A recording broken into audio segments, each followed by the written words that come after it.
Hello दोस्तों, मैं शिवानी गुप्ता। स्वागत है आपके अपने YouTube चैनल दक्ष स्टडी सेंटर में। तो दोस्तों, आज के बाल विकास के क्लास में बहुत ही महत्वपूर्ण प्रश्न आपके सामने लाया गया है, जो कि बाल विकास से दोस्तों आपके एग्जाम में 30 नंबर का पक्का है कि आएगा। इसीलिए आप वीडियो के अंतिम समय तक अवश्य बने रहे दोस्तों, ताकि आपको हर प्रश्न से संपूर्ण जानकारी प्राप्त हो सके। अतः बिना समय गवाए दोस्तों, हम लोग पहले प्रश्न पर ध्यान देंगे, जो कि बहुत ही महत्वपूर्ण है दोस्तों। बच्चे की बुद्धि लब्धि 90 से 110 के मध्य है, वह है, बताइए दोस्तों, सामान्य बुद्धि के अंतर्गत, या फिर बी में दोस्तों प्रखर बुद्धि, सी में है उत्कृष्ट बुद्धि, डी में दोस्तों प्रतिभाशाली बुद्धि। तो इनमें से हमारा इसका उत्तर क्या होगा दोस्तों, बताइए। बच्चे की बुद्धि लब्धि 90 से 10 के मध्य है, यानी बीच है दोस्तों, तो उसे कौन सी बुद्धि के अंतर्गत आएगा दोस्तों, बताइए। तो इनमें से हमारा इसका उत्तर हो जाएगा दोस्तों सामान्य बुद्धि के अंतर्गत आएगा। ए ऑप्शन हमारा इसका उत्तर हो जाएगा सामान्य बुद्धि। अगले प्रश्न पर ध्यान देंगे दोस्तों। बच्चे के लिए निःशुल्क, क्या है दोस्तों हमारा प्रश्न, बच्चे के लिए निःशुल्क एवं अनिवार्य शिक्षा का अधिकार अधिनियम कितने वर्ष के बच्चे के लिए लागू है, बताइए दोस्तों। कितने वर्ष के बच्चे के लिए लागू है? 6 से 14 वर्ष, 7 से 13 वर्ष, या फिर दोस्तों सी में है 5 से 11 वर्ष, डी में है 6 से 12 वर्ष। तो इनमें से हमारा इसका उत्तर क्या होगा दोस्तों, बताइए। बच्चे के लिए निःशुल्क एवं अनिवार्य शिक्षा का अधिकार अधिनियम कितने वर्ष के बच्चे के लिए लागू किया गया था, बताइए दोस्तों। इनमें से हमारा इसका उत्तर क्या होगा? ए ऑप्शन हमारा इसका उत्तर है दोस्तों 6 से 14 वर्ष। ए ऑप्शन हमारा इसका उत्तर हो जाएगा। अगले प्रश्न पर ध्यान देंगे दोस्तों। एक बच्चे की बुद्धि, हमारा प्रश्न क्या था दोस्तों, एक बच्चे की वृद्धि और विकास के अध्ययन की सर्वाधिक अच्छी विधि कौन सी है, बताइए दोस्तों। सर्वाधिक अच्छी विधि इनमें से कौन सी है? ए में दोस्तों मनोविश्लेषण विधि, बी में दोस्तों तुलनात्मक विधि, सी में है विकासीय विधि, डी में क्या है दोस्तों सांख्यिकी विधि। तो इनमें से हमारे इसका उत्तर क्या होगा दोस्तों, बताइए। एक बच्चे की वृद्धि और विकास के अध्ययन की सर्वाधिक अच्छी विधि कौन सी है इनमें से? तो इनमें से हमारा इसका उत्तर हो जाएगा दोस्तों विकासीय विधि, सी ऑप्शन इसका उत्तर हो जाएगा। अगले प्रश्न पर ध्यान देंगे दोस्तों, जो कि बहुत ही महत्वपूर्ण है। गार्डनर ने 7 बुद्धि का अधिमान निर्धारित किया। गार्डनर ने 7 बुद्धि का अधिमान निर्धारित किया, इनमें से कौन सा नहीं है, बताइए दोस्तों। स्थान संबंधी बुद्धि, बी में है भावात्मक बुद्धि, सी में है दोस्तों अंतवैयक्तिक बुद्धि, सी में दोस्तों भाषात्मक बुद्धि। तो इनमें से हमारा इसका उत्तर क्या होगा दोस्तों, बताइए। भावात्मक बुद्धि, बी ऑप्शन हमारा इसका उत्तर हो जाएगा दोस्तों भावात्मक बुद्धि। अगले प्रश्न पर ध्यान देंगे दोस्तों।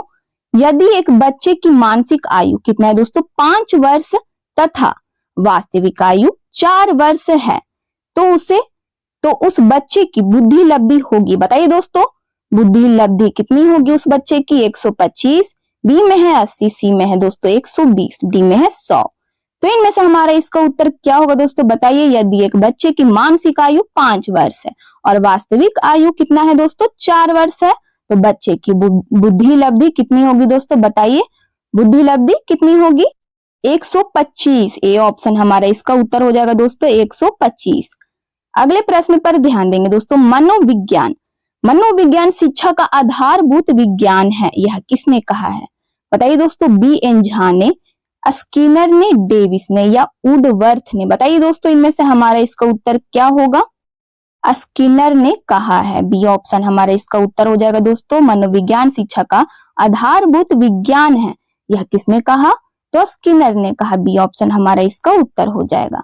अगले प्रश्न पर ध्यान देंगे दोस्तों। हिंदी अक्षरों को बालक किस आयु में पहचानने लगते हैं? 3 वर्ष में, 4 वर्ष में, 5 वर्ष में, या फिर 6 वर्ष में, बताइए दोस्तों। क्या होगा इसका उत्तर? हिंदी अक्षरों जैसे क ख ग बालक किस आयु में पहचानने लगते हैं दोस्तों? तो इनमें से हमारा इसका उत्तर क्या होगा? 5 वर्ष के उम्र में दोस्तों, सी ऑप्शन हमारा इसका उत्तर हो जाएगा 5 वर्ष में। अगले प्रश्न पर ध्यान देंगे दोस्तों। एलकिया है, क्या है हमारा प्रश्न दोस्तों? एलकिया है पढ़ने की अक्षमता, लिखने की अक्षमता, या फिर दोस्तों सी में है सीखने की अक्षमता, या फिर डी में है सुनने की अक्षमता है। तो इनमें से हमारा इसका उत्तर क्या होगा दोस्तों, बताइए। एलकिया है पढ़ने की अक्षमता, एलकिया है, ठीक है दोस्तों। ए ऑप्शन हमारा इसका उत्तर हो जाएगा।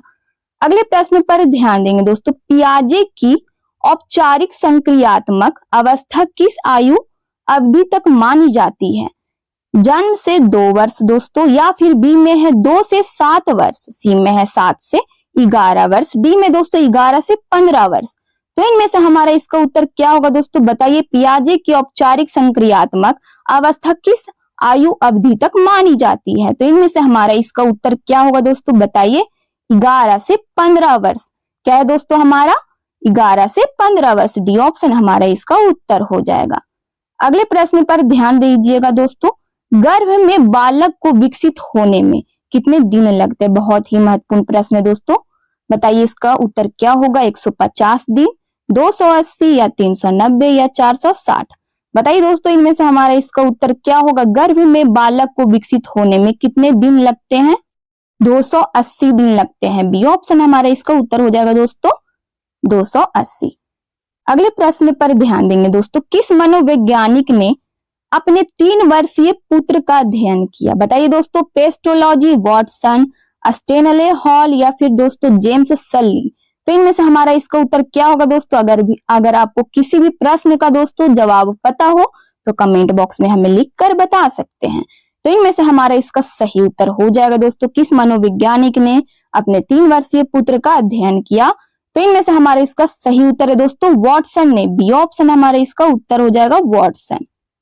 अगले प्रश्न पर ध्यान देंगे दोस्तों, बालक का विकास होता है सिर से पैर की ओर, पैर से सिर की ओर, दोनों ओर से, या फिर दोस्तों डी में है इनमें से कोई नहीं? तो इनमें से हमारा इसका उत्तर क्या होगा दोस्तों, बताइए। बालक का विकास होता है सिर से पैर की ओर। ए ऑप्शन हमारा इसका उत्तर हो जाएगा दोस्तों सिर से पैर की ओर।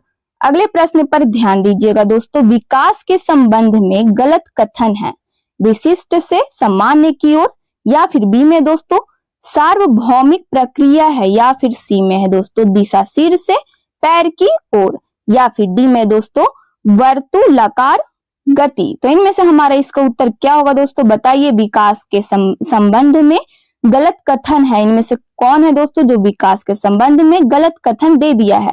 तो इनमें से हमारा इसका उत्तर क्या होगा दोस्तों, बताइए। विशिष्ट से सामान्य की ओर। ए ऑप्शन हमारा कथन है जो दोस्तों गलत है विकास के संबंध में, अर्थात ए ऑप्शन हमारा इसका उत्तर हो जाएगा। अगले प्रश्न पर ध्यान देंगे दोस्तों, गर्भधान क्या है दोस्तों हमारा? गर्भधान काल की अवस्था नहीं है, बताइए दोस्तों। शैशवावस्था, डिंब, बीजकरण, या फिर दोस्तों डी में है भ्रूणा अवस्था? तो इनमें से हमारा इसका उत्तर क्या होगा दोस्तों, बताइए। गर्भधान काल की अवस्था नहीं है, बताइए इनमें से क्या होगा हमारा इसका उत्तर। तो इनमें से हमारा इसका उत्तर है दोस्तों शैशवावस्था। बिल्कुल सही है दोस्तों, ये ऑप्शन हमारा इसका उत्तर हो जाएगा शैशवावस्था। अगले प्रश्न पर ध्यान देंगे दोस्तों, मानव जीवन की मनोभौतिक एकता क्या है दोस्तों हमारा प्रश्न। मानव जीवन की मनोभौतिक एकता कहलाती है, बताइए दोस्तों क्या कहलाती है। ए में दे दिया है आपका मन तथा शरीर का विकास, बी में दोस्तों शरीर तथा हड्डियों का विकास, या फिर सी में दोस्तों शरीर तथा हृदय का विकास, डी में आत्मा तथा मांसपेशियों का विकास। तो इनमें से हमारा इसका उत्तर क्या होगा दोस्तों, बताइए। मानव जीवन की मनोभौतिक एकता कहलाती है, इनमें से हमारा इसका उत्तर क्या होगा दोस्तों, मन तथा शरीर का विकास। ए ऑप्शन आपका उत्तर सही है, मन तथा शरीर का विकास। अगले प्रश्न पर ध्यान देंगे दोस्तों, गर्भ में सर्वप्रथम क्या है दोस्तों हमारा 16 नंबर का प्रश्न क्या है। गर्भ में सर्वप्रथम निर्माण होता है, गर्भ में सर्वप्रथम निर्माण होता है, बताइए दोस्तों। पैर, सिर, धड़ या सभी का? बताइए दोस्तों बच्चों का सर्वप्रथम निर्माण होता है गर्भ में, बताइए दोस्तों। पैर, सिर, धड़ या सभी का? तो इनमें से हमारा इसका उत्तर है दोस्तों सिर। बी ऑप्शन हमारा इसका उत्तर हो जाएगा। सर्वप्रथम किसका निर्माण होता है, तो सिर का निर्माण होता है। अगले प्रश्न पर ध्यान देंगे दोस्तों, जन्म के समय शिशु में कितनी हड्डियां होती हैं? बहुत ही आसान प्रश्न है दोस्तों, अगर आपको इस प्रश्न का जवाब पता हो तो कमेंट बॉक्स में हमें लिखकर बता सकते हैं। बताइए दोस्तों 206, 230, 270 या 320? बताइए दोस्तों 17 नंबर का हमारा आंसर क्या होगा। 270 हड्डियां होती है, सी ऑप्शन हमारा इसका उत्तर है दोस्तों 270। अगले प्रश्न पर ध्यान देंगे दोस्तों, बालक अपनी माँ को पहचानना प्रारंभ कर देता है, यानी शुरू कर देता है दोस्तों पहचानना, बताइए 6 माह में, 8 माह में, 9 माह में या 3 माह में? बताइए दोस्तों, इसका उत्तर क्या होगा? बालक अपनी माँ को पहचानना प्रारंभ कर देता है। बताइए दोस्तों, इसका उत्तर क्या होगा? 3 माह में। डी ऑप्शन हमारा इसका उत्तर हो जाएगा दोस्तों, 3 माह। अगले प्रश्न पर ध्यान देंगे दोस्तों। बालक के जन्म के समय शिशु के मस्तिष्क का भार होता है। बताइए दोस्तों, 300 ग्राम, 350 ग्राम या 400 ग्राम या 450 ग्राम? बहुत ही महत्वपूर्ण प्रश्न है दोस्तों आपके एग्जाम के लिए। तो बताइए इसका उत्तर हमारा क्या होगा? 350 ग्राम होगा दोस्तों। बी ऑप्शन हमारा इसका उत्तर हो जाएगा। बालक के जन्म के समय शिशु के मस्तिष्क का भार कितना होता है दोस्तों? तो 350 ग्राम होता है। इस तरह अगले प्रश्न पर ध्यान देंगे दोस्तों। कल्पना जगत में विचरण होता है। कल्पना जगत में विचरण होता है शैशवावस्था, किशोरावस्था, बाल्यावस्था या फिर दोस्तों डी में है शैशवावस्था व किशोरावस्था दोनों।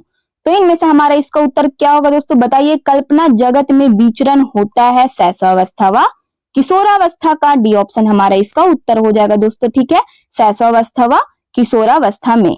अगले प्रश्न पर ध्यान देंगे दोस्तों। बालक मुख्य रंगों की पहचान कर लेता है। बालक मुख्य रंगों की पहचान कर लेता है। बताइए दोस्तों, किस वर्ष में? 5 वर्ष में, 2 वर्ष, 3 वर्ष या फिर 4 वर्ष? बताइए दोस्तों, इनमें से हमारा इसका उत्तर क्या होगा? बालक है जो मुख्य रंगों की पहचान करने लगता है। बताइए दोस्तों, किस वर्ष में? तो इनमें से हमारा इसका उत्तर हो जाएगा दोस्तों 5 वर्ष में। ये ऑप्शन हमारा इसका उत्तर हो जाएगा दोस्तों, 5 वर्ष में वो कलर को पहचानने लगता है। अगले प्रश्न पर ध्यान देंगे दोस्तों। छोटे छोटे वाक्यों को बोलना तथा 3 पहियों की साइकिल चलाना, यह कार्य किस अवस्था में होता है? बताइए दोस्तों, शैशवावस्था, बाल्यावस्था, किशोरावस्था या फिर दोस्तों प्रौढ़ावस्था? तो इनमें से हमारा इसका उत्तर क्या होगा दोस्तों? बताइए। छोटे छोटे वाक्यों को बोलना, जैसे कि माँ शब्द, 3 पहियों की साइकिल चलाना, यह कार्य किस अवस्था में होता है दोस्तों? तो शैशवावस्था में होता है। ए ऑप्शन हमारा इसका उत्तर हो जाएगा दोस्तों, शैशवावस्था में ये सब होता है। अगले प्रश्न पर ध्यान देंगे दोस्तों। निम्न में से किस घटना की ओर बालक सर्वप्रथम आकर्षित होना प्रारंभ करता है? हमारा प्रश्न क्या है दोस्तों? निम्न में से किस घटना की ओर बालक सर्वप्रथम आकर्षित होना प्रारंभ करता है? प्रकाश की ओर, माँ या फिर सी में दोस्तों ध्वनि, डी में है भोजन? तो इनमें से हमारा इसका उत्तर क्या होगा दोस्तों? बताइए। निम्न में से किस घटना की ओर बालक है जो सर्वप्रथम आकर्षित होना प्रारंभ यानी शुरू करता है? तो प्रकाश की ओर। ये ऑप्शन हमारा इसका उत्तर हो जाएगा दोस्तों, प्रकाश। अगले प्रश्न पर ध्यान देंगे दोस्तों, जो कि बहुत ही महत्वपूर्ण है। बालक की जिज्ञासा को किया जाना चाहिए। बताइए दोस्तों, बालक की जिज्ञासा को क्या किया जाना चाहिए? दमन, शांत या उत्तेजित या दोस्तों सक्रिय? तो इनमें से हमारा इसका उत्तर क्या होगा दोस्तों? बताइए। शांत। बालक की जिज्ञासा को किया जाना क्या चाहिए दोस्तों? तो शांत किया जाना चाहिए। बी ऑप्शन हमारा इसका उत्तर हो जाएगा, बालक की जिज्ञासा को शांत कर दिया जाना चाहिए। अगले प्रश्न पर ध्यान देंगे दोस्तों। भारत में बाल विकास की शुरुआत कब हुई? बहुत ही महत्वपूर्ण प्रश्न है दोस्तों, यह आपके एग्जाम में अवश्य है कि आएगा। 1930, 1887 या फिर दोस्तों सी में है 1879, डी में दोस्तों 1590। बताइए दोस्तों, इनमें से हमारा इसका उत्तर क्या होगा? 1930 में। ए ऑप्शन हमारा इसका उत्तर हो जाएगा दोस्तों, 1930। भारत में बाल विकास की शुरुआत कब हुई दोस्तों? तो 1930 में हुई। अगले प्रश्न पर ध्यान देंगे दोस्तों। किशोर अवस्था में सामाजिक विकास पर जिसका प्रभाव नहीं पड़ता है, वह निम्न में से कौन सी है? बताइए दोस्तों, निम्न में से कौन सी है? ए में दोस्तों रुचियों, या फिर बी में है दोस्तों आवश्यकताएं, या फिर सी में दोस्तों असुरक्षा, डी में है अभिवृत्ति। तो इनमें से हमारा इसका उत्तर क्या होगा दोस्तों? बताइए। हमारा प्रश्न क्या है दोस्तों? किशोर अवस्था में सामाजिक विकास पर जिसका प्रभाव नहीं पड़ता है दोस्तों, तो निम्न में से हमारा क्या हो जाएगा? असुरक्षा। सी ऑप्शन हमारा दोस्तों इसका उत्तर हो जाएगा। अगले प्रश्न पर ध्यान देंगे दोस्तों। किशोर अवस्था में चरित्र निर्माण से जो अवस्था संबंधित है, वह निम्न में से है? बताइए दोस्तों। परंपराओं को धारण करने की अवस्था, या फिर दोस्तों बी में है आधारहीन आत्मचेतना अवस्था, या फिर दोस्तों सी में हमारा आधार युक्त आत्मचेतना अवस्था, या फिर डी में दोस्तों शव केंद्रित अवस्था। तो इनमें से हमारा इसका उत्तर क्या होगा दोस्तों? बताइए। अगला प्रश्न हमारा है दोस्तों। किशोर अवस्था में चरित्र निर्माण से जो अवस्था संबंधित है, वह निम्न में से है। बताइए दोस्तों, परंपराओं को धारण करने की अवस्था। बी में दोस्तों आधारहीन आत्म चेतना अवस्था, या फिर सी में दोस्तों आधार युक्त आत्म चेतना अवस्था, डी में दोस्तों सब केंद्रित अवस्था। तो बताइए दोस्तों, इनमें से हमारा इसका उत्तर क्या होगा? आधारहीन आत्म चेतना अवस्था, बी ऑप्शन हमारा दोस्तों इसका उत्तर हो जाएगा। अगले प्रश्न पर ध्यान देंगे दोस्तों, विकास व्यक्ति में नवीन विशेषताएं और योग्यताएं प्रस्फुटित करता है, यह कथन किसका है? बताइए दोस्तों, हरलॉक, जेम्स ड्रेवर, या फिर दोस्तों सी में है मैकडूगल, डी में है मुनरो। तो बताइए दोस्तों, इनमें से हमारा इसका उत्तर क्या होगा? यह कथन किसका है? विकास व्यक्ति में नवीन विशेषताएं और योग्यताएं प्रस्फुटित करता है। तो इनमें से हमारा इसका उत्तर हो जाएगा दोस्तों, यह कथन हरलॉक ने कहा था। ए ऑप्शन हमारा इसका उत्तर हो जाएगा दोस्तों, हरलॉक। अगले प्रश्न पर ध्यान देंगे दोस्तों, किशोरावस्था एक नया जन्म है, इसमें उच्चतर और श्रेष्ठतर मानव विशेषताओं का जन्म होता है, यह कथन किसका है? बताइए दोस्तों, ए में है जॉन एंड सिप्सन, बी में दोस्तों गैसल, सी में है स्टेनली हॉल, डी में क्या है दोस्तों ग्रिडफ्रे। तो बताइए दोस्तों, यह कथन किसका है? तो इनमें से हमारा इसका उत्तर है दोस्तों स्टेनली हॉल। यह कथन किसका है दोस्तों? तो स्टेनली हॉल का। अगले प्रश्न पर ध्यान देंगे दोस्तों, किशोरावस्था आदर्शों की अवस्था है, सिद्धांतों के निर्माण की अवस्था है, साथ ही दोस्तों क्या है हमारा प्रश्न? साथ ही जीवन का सामान्य समायोजन है। यह परिभाषा देने वाले हैं, बताइए दोस्तों यह परिभाषा किसने दिए थे? तो ए में दोस्तों हेडो रिपोर्ट ने, या फिर बी में है जीन पियाजे ने, सी में दोस्तों फ्रेडरिक ट्रेसी ने, या फिर डी में दोस्तों E.L. पील ने। तो बताइए दोस्तों, इनमें से हमारा इसका उत्तर क्या होगा? किशोरावस्था आदर्शों की अवस्था है, सिद्धांतों के निर्माण की अवस्था है, साथ ही जीवन का सामान्य समायोजन है। यह परिभाषा दोस्तों देने वाला कौन व्यक्ति है इनमें से? तो इनमें से हमारा इसका सही उत्तर है दोस्तों जीन पियाजे। बी ऑप्शन हमारा इसका उत्तर हो जाएगा दोस्तों, यह परिभाषा देने वाले कौन व्यक्ति हैं? तो जीन पियाजे हैं। तो दोस्तों ये हमारा बाल विकास का लास्ट प्रश्न था। यदि आप चैनल को पहली बार विजिट कर रहे हैं तो चैनल को अवश्य सब्सक्राइब कर ले, बेल आइकन को दोस्तों ऑल में प्रेस कर ले। और दोस्तों वीडियो बनाने में बहुत ही कठिन परिश्रम लगता है दोस्तों, तो इसीलिए आप वीडियो को अवश्य लाइक करें ताकि हमें भी सपोर्ट मिले। और दोस्तों अपने स्टडी ग्रुप में शेयर करें, कमेंट बॉक्स में अपनी प्रतिक्रिया देते रहें। अपना जो भी आपको प्रश्न का जवाब पता हो तो कमेंट बॉक्स में आप जरूर से जरूर हमें लिख कर बताइए। और दोस्तों अगर आपको बाल विकास का पीडीएफ चाहिए तो दिए गए नंबर पर व्हाट्सएप करें और आपको बाल विकास का पीडीएफ महाराज सर के द्वारा प्रोवाइड करा दिया जाएगा। थैंक यू दोस्तों, जय हिंद, जय भारत।